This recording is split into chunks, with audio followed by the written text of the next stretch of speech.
What's up, ADHD crew, and Merry Christmas! My personal belief is that Christmas should be a time to relax, unwind, and have a stress-free holiday. But unfortunately, in the world that we live in, it doesn't always go to plan that way. I'm here to help you carve out an ADHD-friendly Christmas that doesn't overwhelm you, but at the same time doesn't bore you senseless. So let's make a start. Tip number 1. Write down a schedule for the day and share it with your family. Organizing is very difficult for people with ADHD, so getting very clear about the day's itinerary in a visual method really helps to organize it in your brain. It's very important to communicate this with your family so that you're all on board with each other. You're all on the same wavelength and you know exactly what's going to happen in the day. So get your family involved to help you write it. Step 2. Follow the chunking method. Christmas can be a stressful and overwhelming time, so in order to break the day up into bits, you really should try to chunk those activities down, even in the days leading up to Christmas. Say, for example, you want to decorate your house and put the tree up.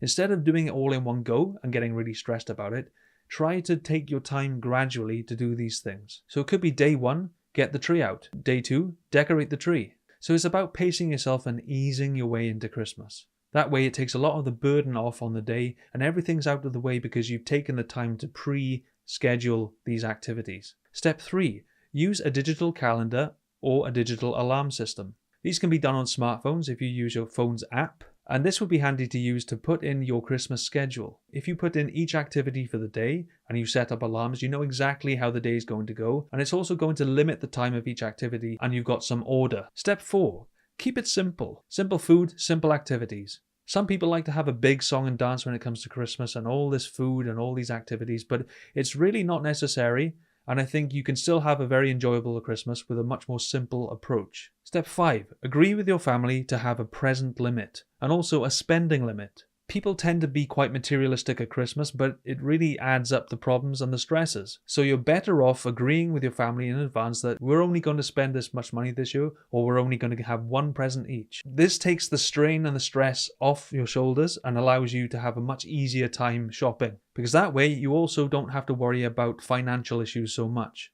Step 6. Buy gift bags instead of wrapping paper.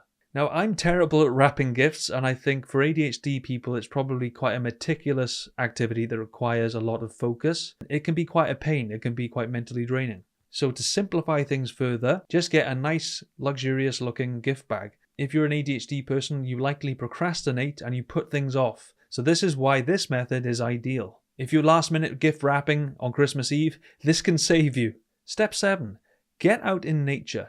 This will help you to release excess pent-up energy, especially for children with ADHD. And this is much better than going to sensory overloading events like amusement parks and places with lots of people. Step 8. Prepare simple, enjoyable activities that you and your family can get involved in together, such as board games. Keeping ADHD children occupied is quite a tough task, so something like this where you can all get involved together will be very helpful. Step 9. Agree to have some scheduled downtime. It's important that you allow yourself and maybe your children to have that time to play, go off and do your own thing and hyper-focus for a bit. Doing this will allow you to decompress and prevent overwhelm. There you are, guys. I hope you have a great Christmas. Thanks for watching. If you haven't subscribed already, please do so, and I'll see you next time. And remember, you've got this.